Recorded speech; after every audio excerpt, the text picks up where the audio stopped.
Salut à tous les passionnés de l'automobile nostalgique de l'industrie allemande et des motorisations thermiques qui pleurent en silence vu que les constructeurs automobiles allemands sont dans une situation délicate ces derniers temps.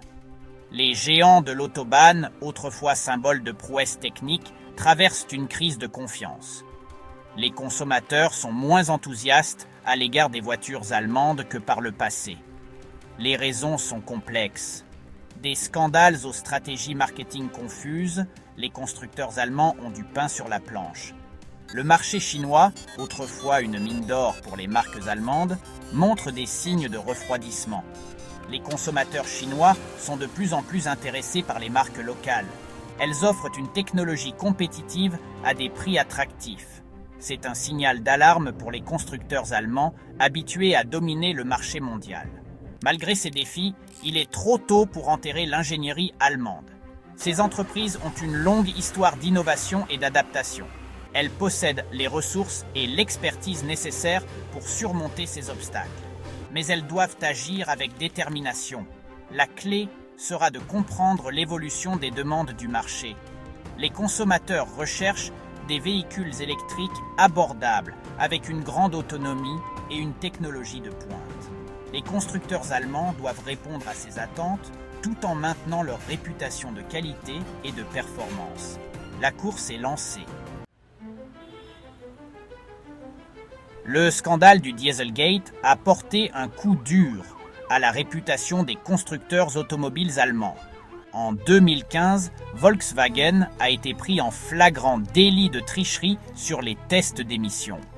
L'entreprise avait installé un logiciel dans des millions de voitures diesel pour les faire paraître plus propres qu'elles ne l'étaient en réalité. Le scandale a provoqué une onde de choc dans l'industrie. Il a terni l'image non seulement de Volkswagen, mais de tous les constructeurs allemands. La confiance des consommateurs, autrefois un pilier des marques allemandes, a été ébranlée. Le scandale a soulevé de sérieuses questions sur l'éthique et l'intégrité de ces entreprises. Il a également mis en évidence une réticence à adopter pleinement les véhicules électriques. Beaucoup y ont vu une tentative de s'accrocher à une technologie diesel dépassée. Les conséquences du Dieselgate continuent de hanter les constructeurs allemands. Ils ont payé des milliards d'euros d'amendes et de règlements. Mais le coût le plus important est sans doute l'atteinte à leur réputation.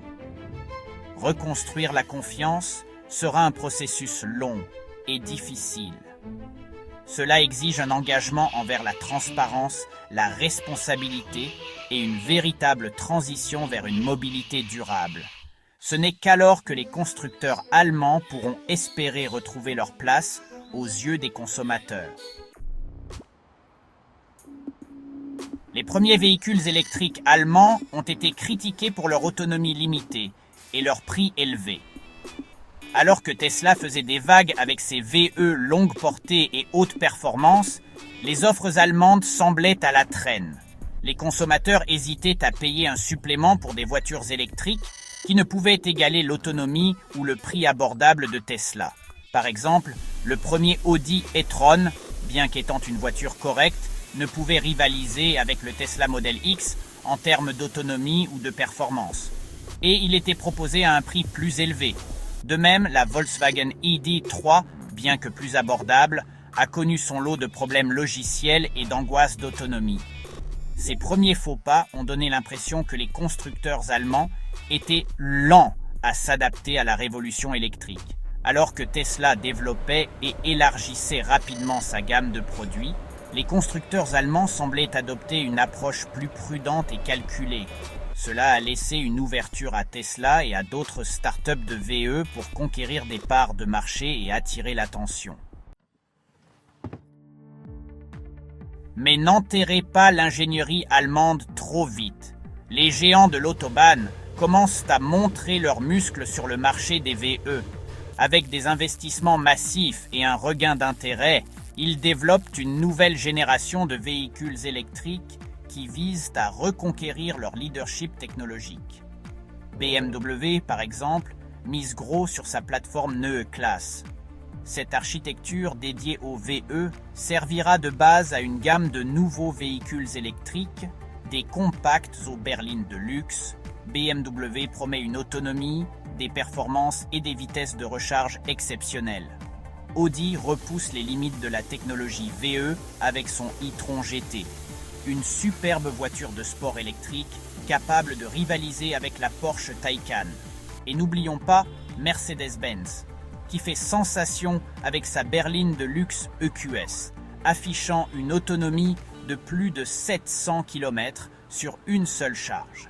Même Porsche, l'incarnation de la performance à essence, embrasse pleinement l'avenir électrique. Sa voiture de sport électrique Taycan a été un franc succès, prouvant que les véhicules électriques peuvent être à la fois excitants et luxueux. Ce n'est que le début. Les constructeurs allemands investissent massivement dans la technologie des batteries, le développement de logiciels et l'infrastructure de recharge. Ils sont déterminés à rattraper et à dépasser Tesla dans la course à la domination des VE. Les géants endormis se réveillent et l'avenir électrique s'annonce très intéressant.